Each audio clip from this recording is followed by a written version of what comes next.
everybody, it's Kim West, the Sleep Lady, and on this episode of the Gentle Parenting Show, I'm so honored to have my colleague, Dr. Gator. You heard all about him and how he is a pediatrician in California. And today we thought we would talk about, because gosh only knows we could talk about a lot of things with children, the two of us, that we thought we'd talk about what the parenting books get wrong. So that's like a whole new angle. I can't wait to hear what you think of that.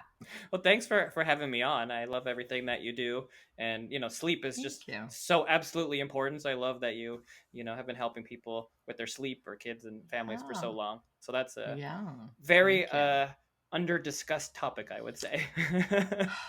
Yes, and really essential for well-being.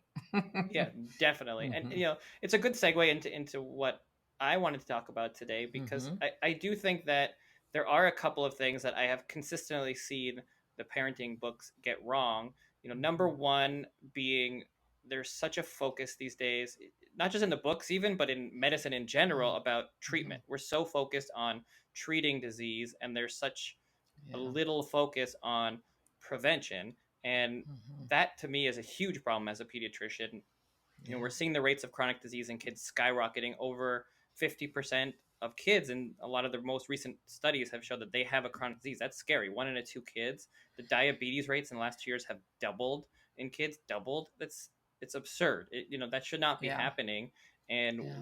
we need to do something about that. And we need to refocus a lot of our attention not just on treating things. Treating things is important too, right? If you Hmm. get sick, I have nothing against taking an antibiotic or doing what you need to, but we Right. should at least be spending as much time, if not more time, talking about how we prevent disease, how we build a good foundation of health, how we get our kids to a place of optimal health so that we can prevent them from ever getting sick, or if they do get Hmm. sick, then to minimize the treatment that they do need. So that to me is Yeah. is one of the big areas where it's really frustrating as a pediatrician that we're just not spending the time in the office, or the books just don't talk about that nearly as much as they should. Hmm. And do you feel like uh, you're taught enough of that in medical school? Definitely not.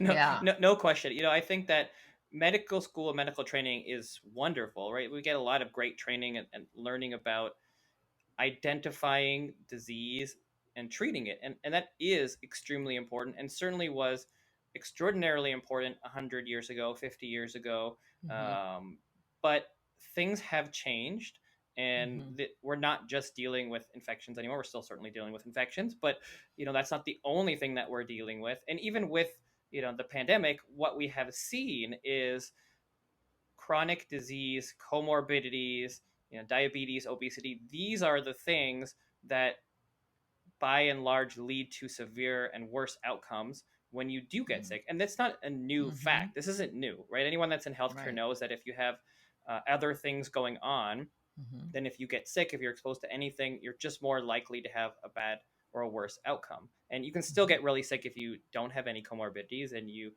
just because you have diabetes doesn't mean you're going to get super sick, but it Right. does increase your risk. And so we need to start focusing on, well, how do we get our families and our kids healthier? Because even for the first time ever, the life expectancy is going down, right? Like, all these things are happening at the same time, and that's because we've Wow. become so focused on treatment, and we gotten better at treating disease and cancer and all of these things, which is great. But now we need to reshift again and say, oh, well, chronic disease rates are skyrocketing, and that's because of the way that we're living, what we're surrounded by, the toxins, the chemicals, the food that we're eating, the lack of Mm-hmm. sleep, the Mm-hmm. stress levels that we're experiencing. All of these things are Mm-hmm. related. Mm-hmm. So do we should we take a couple minutes to talk about is there like a few things that you Mhm. think a parent could do to be more preventative in with their children's health? Yeah, definitely. So I have a mnemonic called the Seeds of Health, or the Hmm. Foundations of Health, and that would be S for stress, E for environment and toxins, other E for exercise, D for diet, and S for sleep. So those to me are five of the Hmm. main foundations that we really need to be focusing on.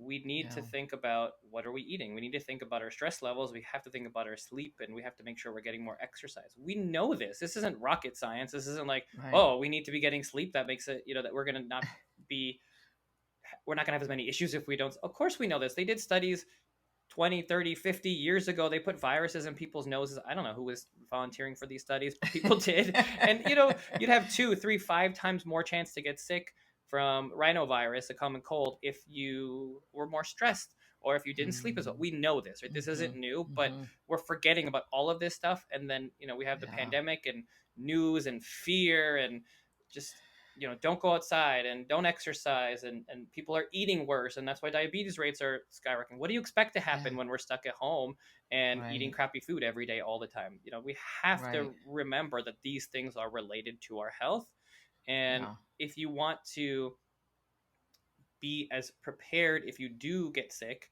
as you can for the pandemic or anything in the future, you have to take care of your body and your family right now. Mm. Yeah. And this is hard because this is I'm seeing, I'm sure you are in your practice, I'm seeing so much stress in families, Mm-hmm. and anxiety, which is, part of the stress, Mm-hmm. about all the changes and fears. And it's hard Mm-hmm. to, you know, fight that off it, for it, families. it really, I mean, Hmm. it's so difficult. I've never seen parents more stressed out and upset than they have over the last 2 years, or Yeah. whatever it's been. It's Yeah. just almost every visit for almost a year was a mental health visit, other than if people were Yeah. coming for a checkup. It's just, Yeah. we weren't meant to have to we don't know how to deal with this, right? This is something new, and we Hmm. can get through it, and we can get through it stronger, but we also have to focus on ourselves and our mental health and our family's mental health, Hmm. because if we continue to get in this cycle of being stressed and anxious and worried about dying and worrying about getting sick and worrying about all these things, we're going to create the very thing that we're worried Hmm. about. We Hmm. have amazing immune systems, and most of the time, if you get exposed to anything, you do fine. You don't get sick, or your body fights it off. And Right. that is what we have to focus on and remember the positivity, remember the good things, remember all the Hmm. times you've been sick in the past, and remember that unless you get really unlucky, then you're gonna be okay. But Hmm. if you are anxious and nervous, that's going to be one of the major outcomes for getting really sick. I mean, even in the most recent studies, the number one comorbidities for getting really sick with COVID are diabetes, obesity, and anxiety and fear disorders, Hmm. right? And Hmm. so it's this isn't, again, it's not rocket science. If we're not eating healthy, if we don't have the Yeah. minerals and nutrients in our body to Hmm. feed our immune system, how are you going to Hmm. fight off an infection? Hmm. Hmm. Right. Exactly. So I gather, so when these families are coming to you and stressed out and scared, and you're doing these mental health consults, I mean, do you have sort of one, like one thing they could do when they're in that fear? Mm-hmm. What are some of the tips you give them?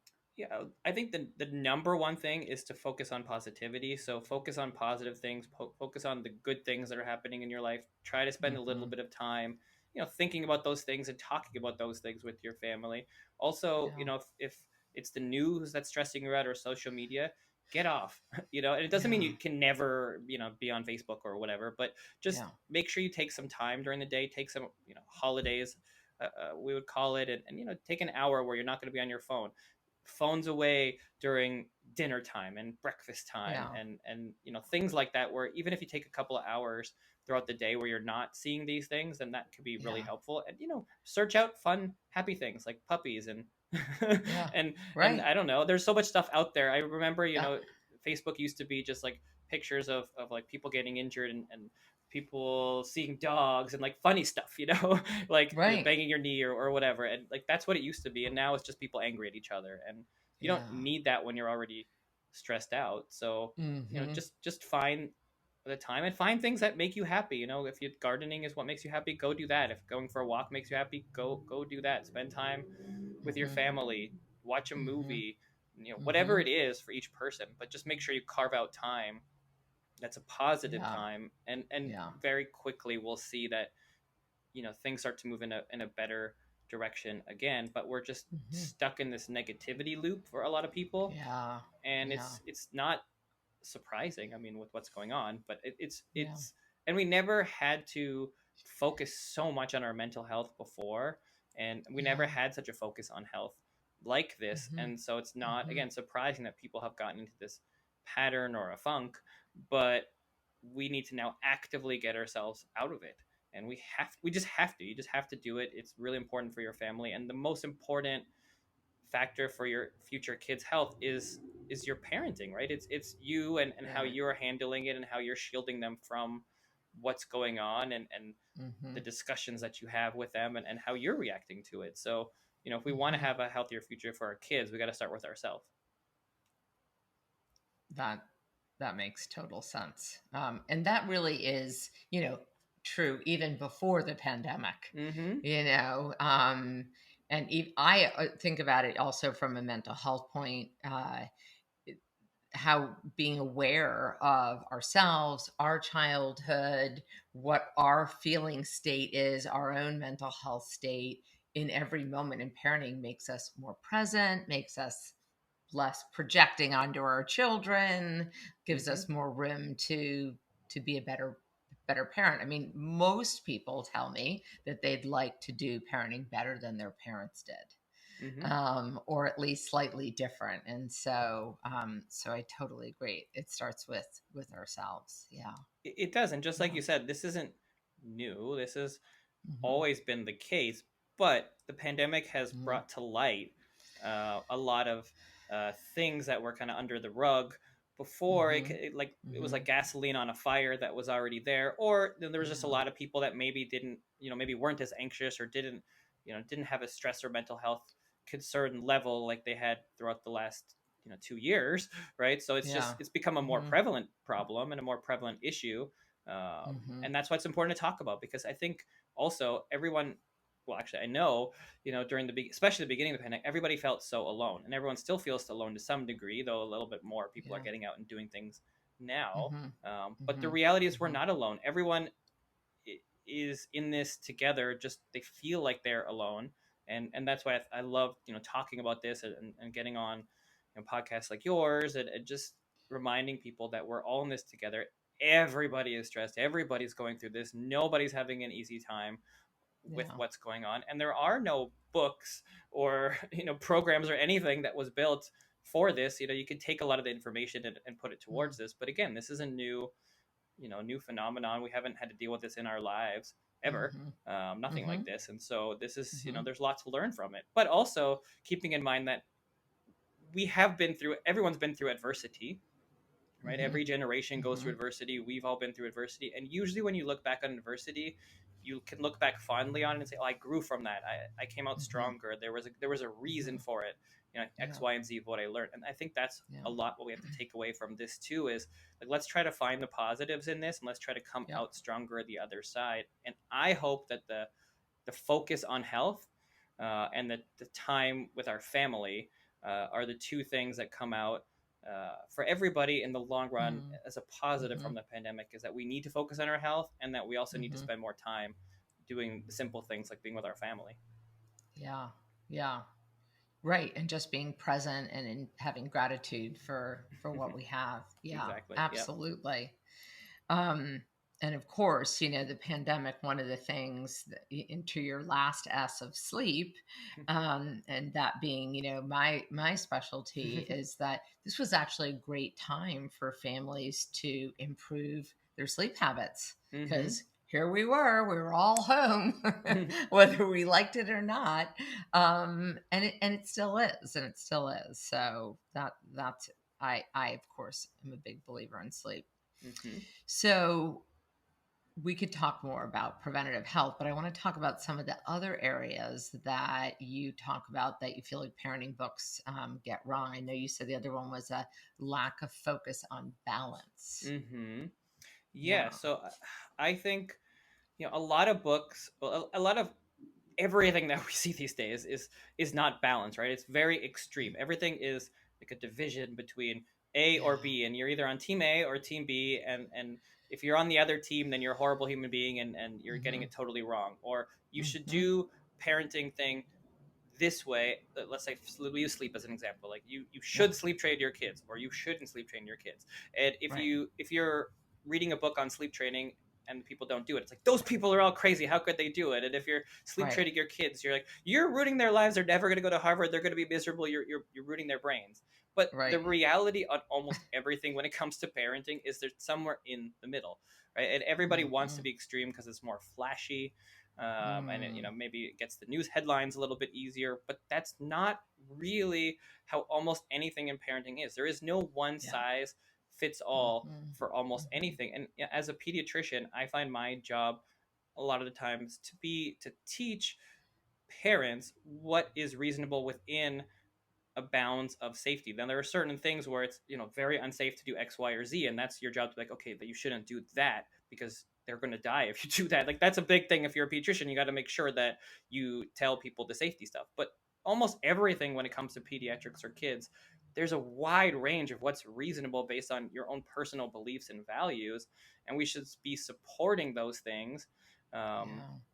instead of scaring parents. But it's such a scary time, and people read things all like, I read online that if I feed my kids carrots first, they're gonna it's gonna be horrible, or they need to eat whole foods first, and you can't do purees because baby led weaning is the only way to do it. And then they come and they're Right. so scared because their baby's going to choke, and they're terrified that Right. their kid's not ready. And like, you don't have to do it that way. Do whatever makes you most comfortable. It doesn't matter, right? They're both Right. probably Right. fine for some kids, and you can mix it Mhm. up and do a little bit of both. Right. Right? But we need to, I think, if I was going to give advice on this topic to parents, Mm. it's Mhm. take in all the information. There's nothing wrong with reading. There's nothing wrong with reading the Mhm. internet. There's nothing wrong with Mhm. Googling things. There's nothing wrong with getting information, because if you do get information, that's when you can ask good questions. But Yeah. take in all the information, take in both sides, and then synthesize that information for yourself and your family. And Mhm. as long as it's safe and reasonable, then do what makes you the least stressed out. Do what you think is right Yeah. because you know your kid's the best. And Yeah. if you have one person saying this is the one way, and another person says no, that's the worst way, then you can't be both right. Right. So pick the one that works for you. Oh my God, I 100% agree with you. 100% that, first of all, the whole camps in parenting is distressing. I mean, Mm-hmm. I experienced it as a parent, and I still see it in my clients and the people and my coaches and their clients. And I just feel like parenting is hard enough Mm-hmm. without there being this, judgment about what is right or what is wrong. And I agree with you. I feel like the middle road is usually a good one, honestly, and the one that you can follow through with. So I'll even tell people, like, when you read my book, like, if there's pieces of this that doesn't ring true to you, don't follow that piece, Mm-hmm. But if you like these other pieces and you think that those are going to be a good match for you and your child, do it. And I would approach that with any sort of parenting book. Yeah, right. Yeah. Exactly. I mean, let's say it's a good example to talk about sleep, and you read a sleep book, and everyone's going to have their way to do things, and that's reasonable, right? Like you're going to Mm-hmm. promote what you have found works the best for you and your Mm-hmm. clients over your years of Mm-hmm. experience. But you're Mm-hmm. not there with the person reading the book, and they could have a Mm-hmm. totally different situation where these three Mm-hmm. points don't make any sense for them, and Mm-hmm. anybody who will write a book or have a program or say this is the only way, this is the Right. only way to do it for everybody, you should run from that kind of program, because nothing works for everybody. Not in Yeah. parenting, not in healthcare, Mm-hmm. not in Mm-hmm. almost anything. Everybody's different. There's Yeah. billions of people on the planet, so your sleep program is not going to work for everybody, right? It's going to work Right. for a lot of people, but it's not going to be the Right. right thing for certain families, right? Yeah. So that's true of everything. So don't be stressed out if one piece doesn't resonate with you. Hopefully you Mm-hmm. you find something, if you're reading it, that most of it resonates with you and it makes sense, and it gives you some guideposts. Like when I'm reading a book on behavior for kids, I'm looking for guideposts of things that I can give advice to families for, or that I can use Yeah. for my own child. I'm not going to do every single thing in that book, but if something makes sense for my situation, great. I now have some more resources and information, but it's not a one size fits all. Yeah. Yeah. Of course not. Yeah. And um, I think that it's hard. It's particularly hard now in parenting because there's so many ways we get information Mm-hmm. that we get inundated. What is the saying? Paralysis through analysis, Mm-hmm. right? Mm-hmm. That, just so much information that you're like, I'm going to do nothing. Um, and we instead, I think it disconnects us from our intuition, Mm-hmm. and which was really what we want our parents to be like in touch with their intuition, and that they know their child best and Mm-hmm. what they can follow through with. Yeah. Yeah, no, I mean that's definitely Hmm. true, and it's certainly true of even in the office for me. I've really noticed it over the years that parents really don't trust their gut anymore at all. But Yeah. anything, I mean, there's so many, and I Yeah. never have a problem with a parent texting me, and you never have a problem with having a discussion about anything a parent is worried about. But I have definitely noticed the questions have gotten more almost simplistic in a way, and sometimes I'm like, what, like, why are you asking me that question? You know the answer to this. Like, it's okay. You've been through a cold before, or Right. you banged your thumb before. You like, you know what to do. You don't have to ask me. It's fine. If you want to ask me, that's fine. But I think people Right. just don't trust their gut anymore. Don't trust their intuition, Yeah. and Yeah. that's not helpful for parents. We have to believe that we know what we're doing, because we do. Yeah. We have more information and more technology and more toys and more cool things than any generation ever had before. We don't Hmm. need more more stuff. We Yeah. got it all. So you could do it. Hmm. People do it in the middle of the rainforest, with nothing. Right? So you could Right. do it too with all your trinkets and moving beds and I don't know, all the things that we have now. Yeah, I know the whole baby registry is pretty overwhelming. Yeah, I mean, you get more stuff for like a baby shower than you probably ever Hmm. need for their whole baby life. Yeah, exactly. Exactly. This was so helpful. Anything else you want to say about parenting books that we may have missed? I would say, just to finish off with, if Mm-hmm. there's one most important part of our health that parents can Hmm. make a simple change today, it's with diet.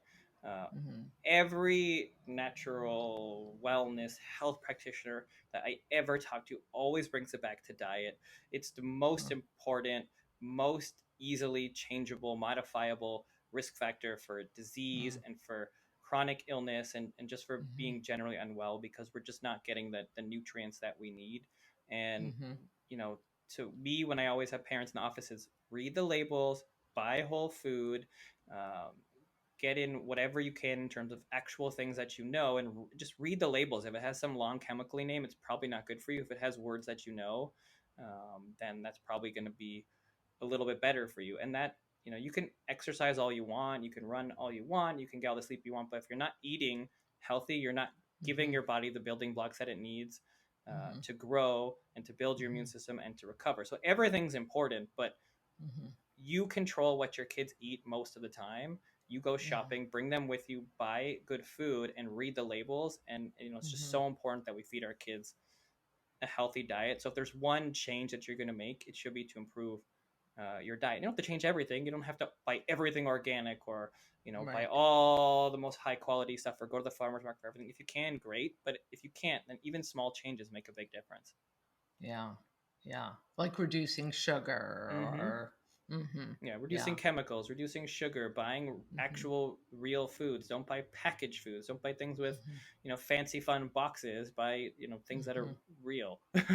Yeah. Yeah. Yeah. Excellent. I love that. Thank you. Thank you so much, Dr. Gator. Thank you for having me on. I really appreciate it. Yeah. I look forward to having you on again because I would there's love so much we could talk about together. to. For sure. All right. Thank you. And if you Thanks. want to read everybody more about Dr. Gator, follow him on social media, go to sleeplady.com/podcast, and we'll have all those links in this episode